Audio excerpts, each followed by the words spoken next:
भारतामध्ये इंग्रजांचं शासन असल्या कारणाने इंग्रजांच्या शासन प्रभावातून भारतामध्ये पंतप्रधान पद निर्माण झालेलं आहे.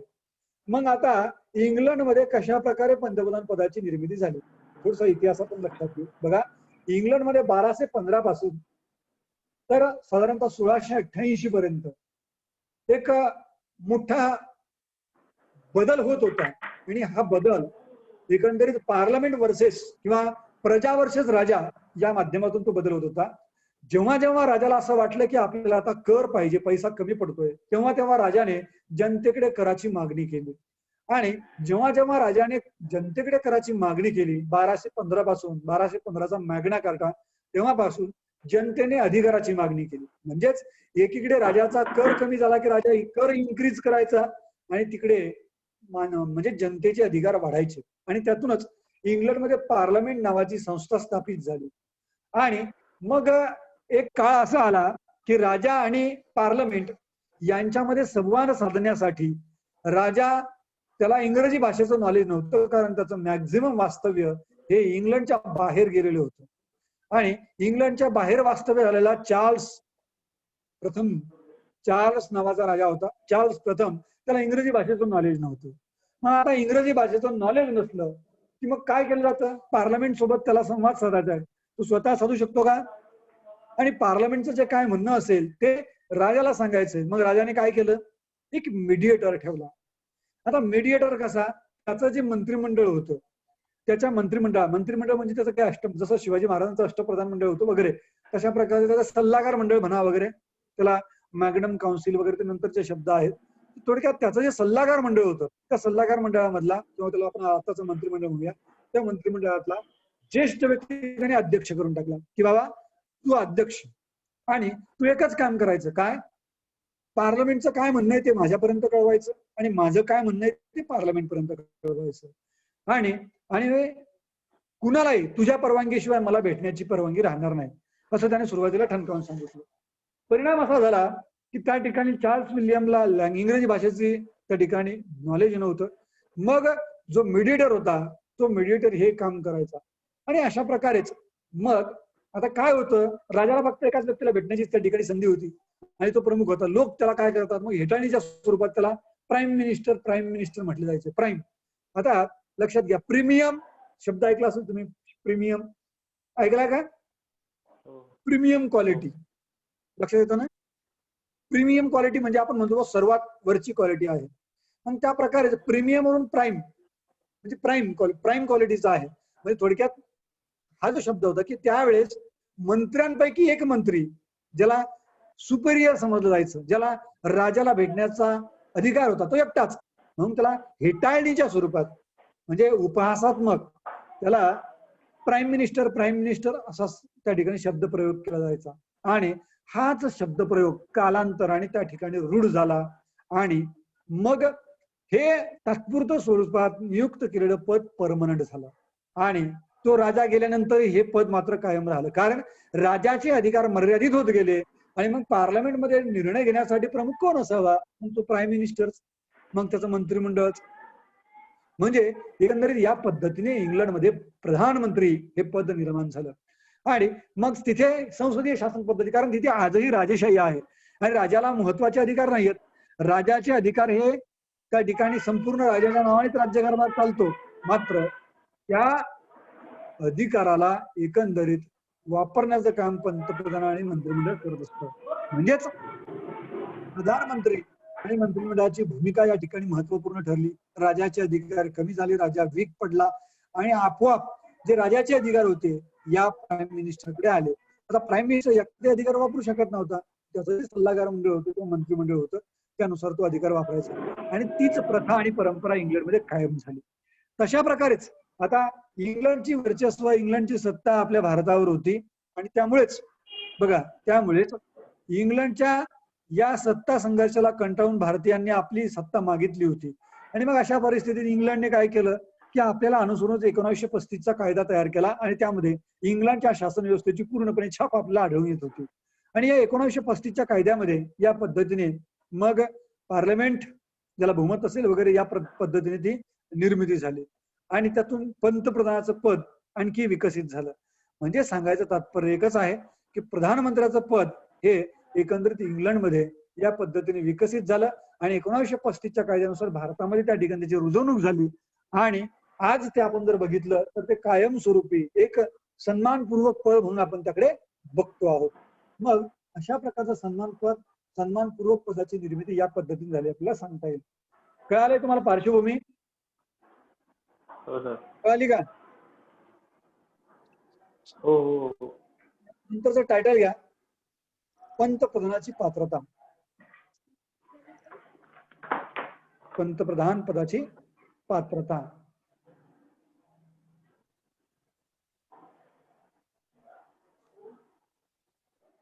पहिली पात्रता पंतप्रधान म्हणून नियुक्त होण्यासाठी पहिली पात्रता काय? तो संसदेचा सभासद असावा. तो संसदेचा सदस्य असावा.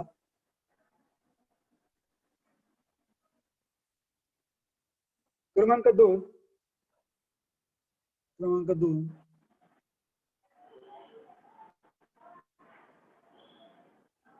संसदेचं सदस्यत्व नसल्यास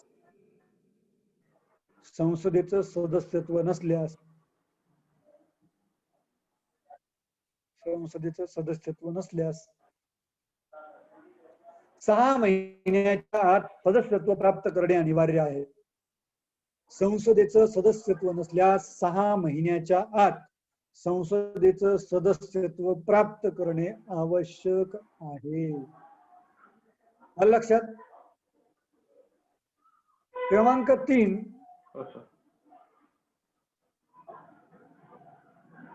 लोकसभेमध्ये त्याला स्पष्ट बहुमत प्राप्त असावे. लोकसभेमध्ये त्याला स्पष्ट बहुमत प्राप्त असावे.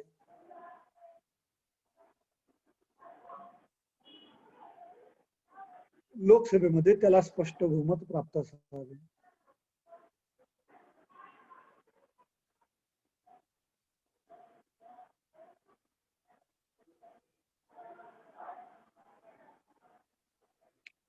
बघा पात्रता. आता संसद सदस्य आहे म्हणजेच काय? संसद सदस्य होण्यासाठी पात्रता त्याच्या अंगी आहेत. त्यामुळे त्या पात्रता आपल्याला इथे बघण्याची गरज नाही. पात्रता एकच की तो संसदेचा सभासद असावा आणि नाही समजा एखाद्या वेळेस नसू शकतो. नसल्यास 6 महिन्याच्या आत सदस्यत्व प्राप्त करणं अनिवार्य. तर 6 महिन्याची मुदतवाढ असते की 6 महिन्यापर्यंत तू सदस्यत्व प्राप्त करून घे आणि राज्यकारभार करू शकतो. तर या पद्धतीने संसद सदस्याचं सदस्यत्व त्याच्याकडे असतं वगैरे. आणि तिसरी पात्रता की त्याला लोकसभेचं बहुमत प्राप्त असावं. आता लोकसभेचं बहुमत प्राप्त असावं म्हणजेच काय? लोकसभेच्या सार्वत्रिक निवडणुका झाल्यानंतर अर्ध्यापेक्षा जास्त खासदार ज्या उमेदवाराच्या पाठीमागे उभे राहतात तो पंतप्रधान बनत असतो आणि जिथे अर्ध्यापेक्षा कमी असतात तिथे तो पंतप्रधान बनूच शकत नाही. म्हणून पंतप्रधान बनण्यासाठी त्याच्याकडे स्पष्ट बहुमत सुद्धा असावं लागतं अशी अपेक्षा या ठिकाणी पात्रतेमध्ये केलेली आहे. यानंतर त्याची नेमणूक कशी होते? तर भारताचा राष्ट्रपती पंतप्रधानाची नेमणूक करतो. बघा भारताचा राष्ट्रपती पंतप्रधानाची नेमणूक करतो. आता कोणत्या व्यक्तीची प्रधानमंत्री म्हणून नियुक्ती करतो? तर सर्वात प्रथम सार्वत्रिक निवडणुका झाल्यानंतर राष्ट्रपती बघतात की कोणत्या पक्षाला बहुमत प्राप्त झालं. ज्या पक्षाला बहुमत प्राप्त झालं असेल त्या पक्षाला किंवा त्या पक्षाचा जो काही नेता त्या पक्षाने ठरवला असेल त्या नेत्याला राष्ट्रपती सरकार स्थापन करण्यासाठी आमंत्रित करतात किंवा ज्या व्यक्तीला स्पष्ट बहुमत प्राप्त झालं तो व्यक्ती स्वतःहून त्या ठिकाणी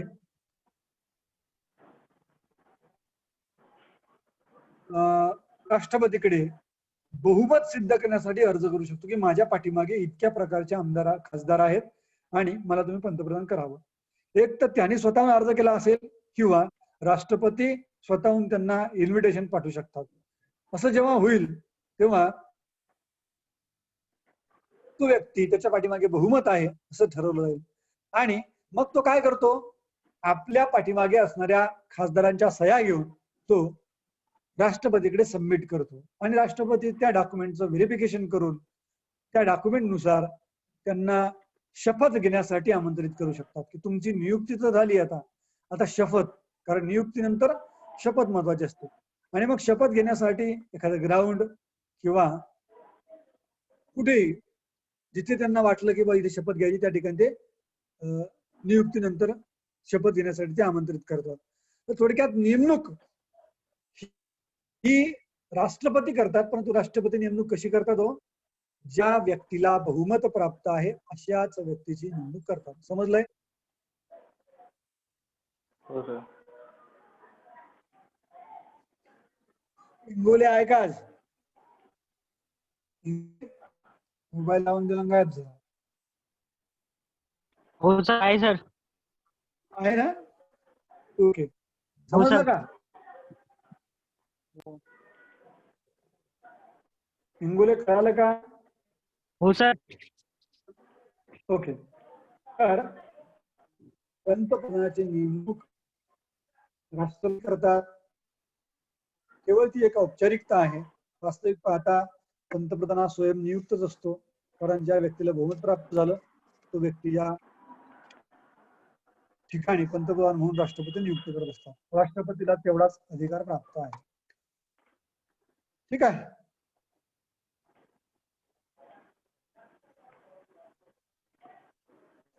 यानंतर पंतप्रधानाच्या नेमणुकीनंतर पंतप्रधानाचा कार्यकाळ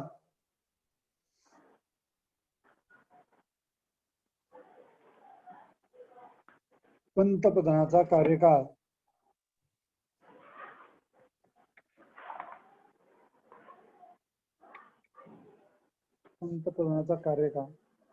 किती असतो? पंतप्रधानाचा कार्यकाळ सांगता येईल का? 5 वर्ष. नक्की का? हो सर. संविधानामध्ये पंतप्रधानाचा कार्यकाळ निश्चित केलेला नाही. का निश्चित केला नाही?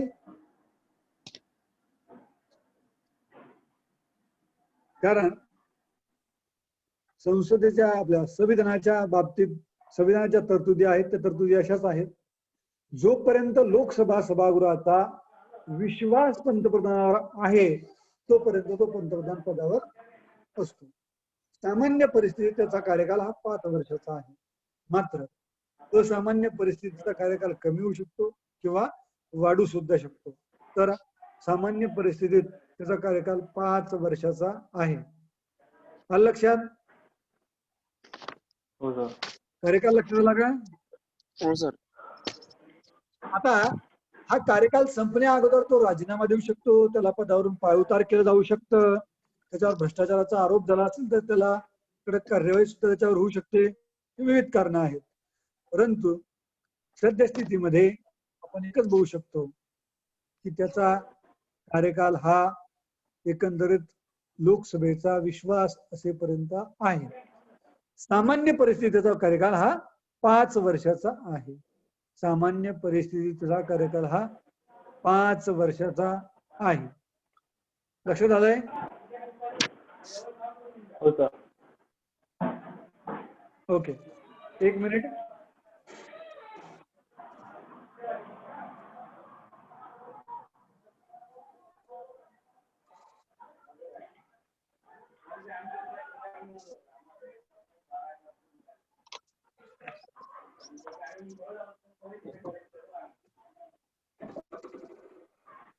आता कार्यकालानंतर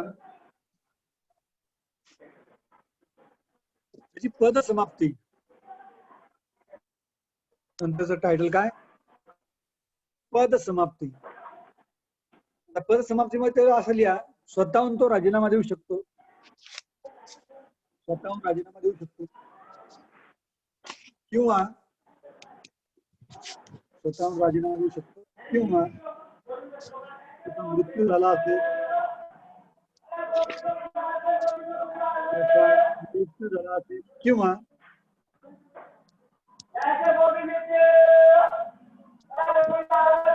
कोणी व्यक्ती झाला ऋषिकेश घरी घरासमोर का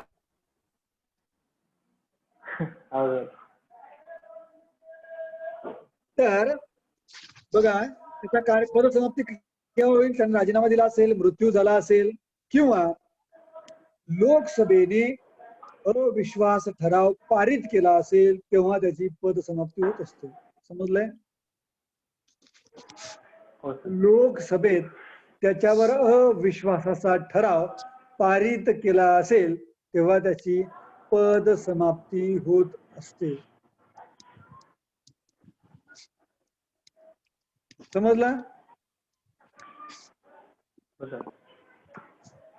आता त्याचं वेतन व भत्ते, पंतप्रधानाला वेतन व भत्ते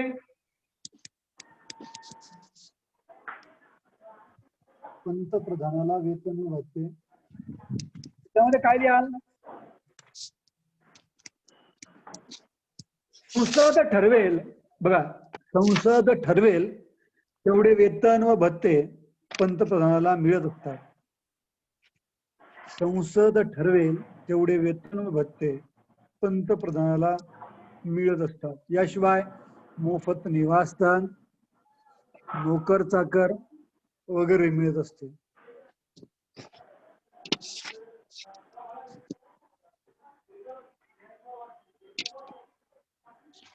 समजलं?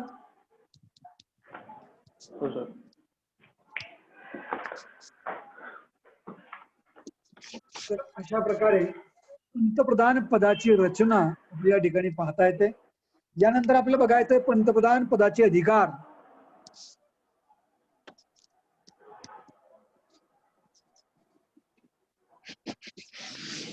पंतप्रधान पदाचे अधिकार.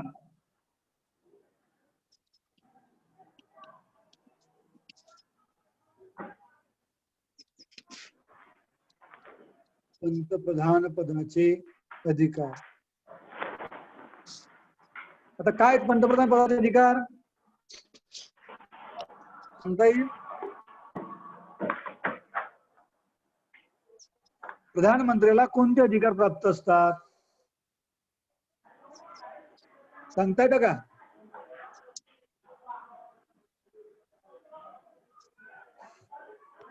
प्रधानमंत्र्याला कोणते अधिकार प्राप्त असतात? तर वेगवेगळ्या प्रकारचे अधिकार त्याला प्राप्त आहेत. कसा असावा वगैरे या संदर्भात सुद्धा काही तरतुदी केलेल्या आहेत. तर पहिला अधिकार मंत्रिमंडळाचा नेता म्हणून. काय पहिला अधिकार?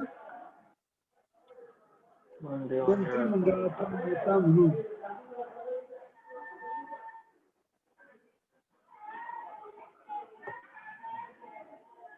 आता मंत्रिमंडळाचा नेता म्हणून तर काय अधिकार असतात सांगता येईल का?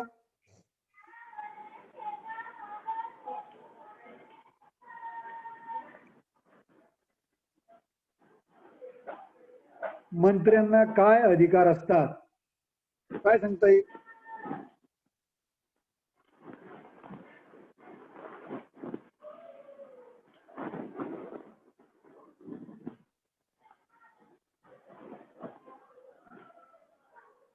मंत्र्यांना एकंदरीत काय अधिकार असतात आणि त्यावरून मग मंत्रिमंडळाचा नेता म्हणून हा अधिकार वापरेल. पण 12वीत अभ्यासलं नाही काय आकाश सूरज? हा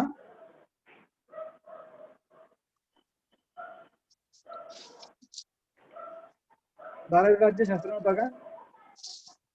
होता सर. मग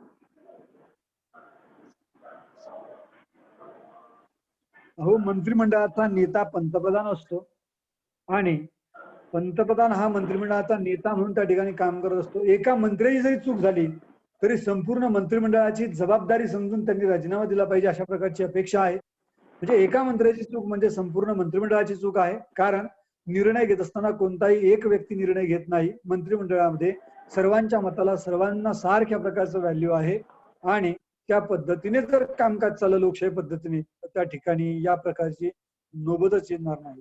तर थोडक्यात मंत्रिमंडळाचा नेता म्हणून त्याला समाजातल्या वेगवेगळ्या प्रकारच्या बाबींचं त्याला त्या ठिकाणी अवलोकन करावं लागेल. त्याला मंत्रिमंडळातील सदस्यांवर कंट्रोल करावं लागेल, त्यांना खाते वाटप करावं लागेल, त्यांच्या खात्यासंदर्भात वेगवेगळे अपडेट घ्यावं लागेल. अशा विविध प्रकारचे अधिकार त्याला त्या अंतर्गत प्राप्त होतात. तर मंत्रिमंडळाचा नेता म्हणून म्हणजे मंत्रिमंडळाचा नेता म्हणून मंत्र्यांचे प्रश्न सोडवणे किंवा मंत्र्यांना आपल्या देश हितासाठी काही निर्णय घ्यायचे असतील तर त्यांना परवानगी देणे वगैरे अशा प्रकारे या ठिकाणी मंत्रिमंडळाचा नेता म्हणून त्याचं काम केलं असतं. पंतप्रधान हा एकंदरीत त्यांच्यामध्ये खाते वाटप करतो,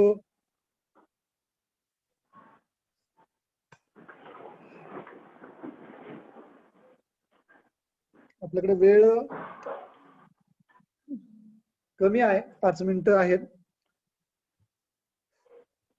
तर मंत्रिमंडळाचा नेता म्हणून मंत्रिमंडळाच्या बैठकीचं अध्यक्षस्थान घोषविणे, बैठकीचे विषय ठरविणे, त्यावर चर्चा घडवून आणणे, यासोबतच निर्णय घेण्यासाठी पुढाकार घेणे, मंत्र्यांमधील मतभेद दूर करून निर्णय खात्यामध्ये समन्वय स्थापन करणे, मंत्रिमंडळाचे संपूर्ण कार्य त्याच्या नियंत्रणाखाली चालवणे, मंत्र्यांना पंतप्रधानाच्या मतासोबत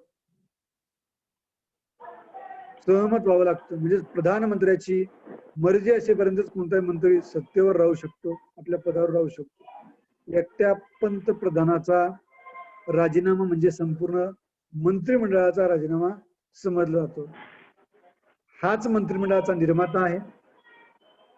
संपूर्ण मंत्रिमंडळाचा एकंदरीत तोच खऱ्या अर्थाने महत्वपूर्ण प्रमुखाची भूमिका पार पाडत असतो. या दृष्टिकोनातून आपण जर बघितलं तर मंत्रिमंडळाचा नेता म्हणून संपूर्णपणे जबाबदारी त्याच्यावर असते. लक्षात आलंय? हो sir. Okay.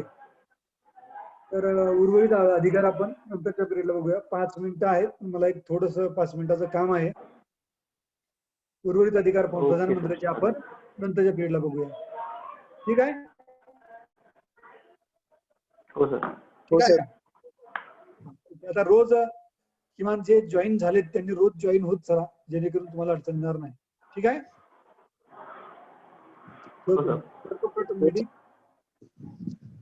Okay sir, thank you sir. Okay.